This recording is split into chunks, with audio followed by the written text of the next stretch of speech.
5000 5000 ஒரு தரம், 5000 2 தரம், 5000 3 தரம். என்ன ஏழை விட்டுறலாமா நம்ம ஒட்ட? 5 வருஷத்துக்கு நம்மளுடைய உரிமையை அடக வைக்கவும், திமுக கிட்ட அடிமையா கிடக்கவும், நமக்கு நிர்ணயிக்கப்பட்ட விலை 5000. என்ன அக்கறை? திமுக தலைவர் மாண்புமிகு முதல்வர் மு.க. ஸ்டாலின் அவர்கள் நம்மளுடைய அக்கவுண்ட்ல 5000 பணம் போடுறாரு. ஆச்சரியப்படாதீங்க. சொந்த காச தூக்கி குடுக்கல. என்னைக்கு திமுக ஆதாயம் இல்லாம தான் பாக்கெட்ல இருந்து 5 பைசா எடுத்து செலவு பண்ணிருக்கு. கஜானா காச எடுத்து, அரசு பணத்த எடுத்து இன்னைக்கு 5000 போடுறாங்க. என்ன கணக்கு இது அப்படின்னு கேட்டா, மகளிர் உரிமை தொகை பிப்ரவரி மாசத்து காசு, மார்ச் மாசத்து காசு, மே மாசத்து காசு கூட்டி 3000. ஏன்னா அதுக்கப்புறம் தேர்தல் வருதுல்ல. முன்கூட்டியே லம்பா குடுத்தா அப்படியே ஓட்டா வாங்கிடலாம்ல. இவ்வளவுதான் 70 வருஷமா நம்ம ஆளுங்கட்சி எதிர்க்கட்சியா இருந்து அடிமையாகவே வச்சிருக்கிறோம். 5000 வழி இல்லாதவங்கள தான் வச்சிருக்கிறோம். அப்படின்னா உங்களுக்கு ஒரு எண்ணம். இன்னொரு 2000. என்னன்னு பார்த்தா, இவங்க இத்தனை வருஷமா ஆட்சி பண்றப்பலாம் வெயில் வாட்டி வதைக்கல. இவங்களுக்கு பிப்ரவரி மாசமே தெரிஞ்சிருச்சு.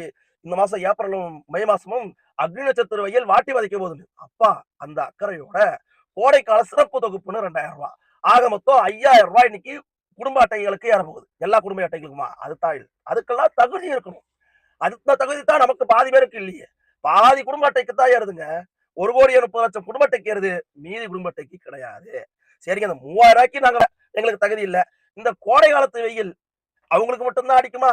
எங்களுக்கெல்லாம் அடிக்காதா? என்னங்க அப்பா? அப்பா எல்லாருக்கும்ல அப்பாவா இருக்கணும். எல்லாருக்கும்ல அப்பாவா இருக்கணும். இது அப்பட்டமான, வெளிப்படையான வாக்கு திருட்டுக்கான வழின்றது எல்லாருக்கும் தெரியும். இதுல இன்னொன்னையும் கவனிக்கணும். திமுகவுக்கு ஒரு அச்சம் வந்துருச்சு. தோல்வி பயம் ஒண்ணு. நம்ம என்னதான் ஓட்டுக்கு 1000 2000 தூக்கி கொடுத்தாலும் ஜெயிக்க மாட்டோமாட்டிருக்கேன்னு பல திமுக வேட்பாளர்கள் எல்லாம் பேக் அடிக்கிறாங்களாம். ஏங்க இந்த வாட்டி ஜெயிக்கிறதுக்கே வழி இல்ல. நம்ம பணத்தை கொடுத்து ஏங்க ஏமாறணும்? இது வரைக்கும் கொள்ளையடிச்சு வச்சிருக்கிறதையாவது காப்பாத்தி போன்னு முடிவு எடுத்துருக்காங்க. அதுக்குத்தான் இப்படி நேக்கா யாரு இவங்க திமுக இல்லையா? நேக்கா ஒரு ஐடியா பண்ணிருக்காங்க. ஏங்க உன் காசு எடுக்கிறா? கவர்மெண்ட் கஜானா காசு எடுத்து எப்படி லீகலாவே ஓட்டுக்கு காசு கொடுக்குறான் பாரு அப்படின்ட்டு கவர்மெண்ட் காசை தூக்கி 9 லட்சம் தானே கடனை. அது 10 லட்சமா மாத்துவோம். கவர்மெண்ட் காசை தூக்கி பாதி பேருக்கு, ஏன்னா பாதி பேர் ஓட்டு போட்டா ஜெயிச்சிடலாம்.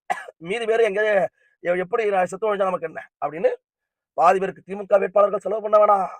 நீங்க அன்னைக்கு ஓட்டுக்கு ஒரு 500 கொடுங்க, 5000 நான் இப்படி கடாத்திடுறேன் அப்படின்னு இன்னைக்கு கவர்மெண்ட் கஜானா காசு எடுத்து மறைமுகமா ஓட்டுக்கு காசு கொடுக்குறாரு. ஓட்டுக்கு மறைமுகமா காசு கொடுக்குறாரு. திமுக தோல்வி பயத்துல இல்ல இல்லன்னு சொன்னாங்கல்ல, அவங்க கால் ஆடுறது, பயத்துல துடிக்கிறது இப்ப தெரியுதா? இப்ப தெரியுதா? இந்த 5000 5 கிலோ கறி எடுத்து சாப்பிட முடியுமா?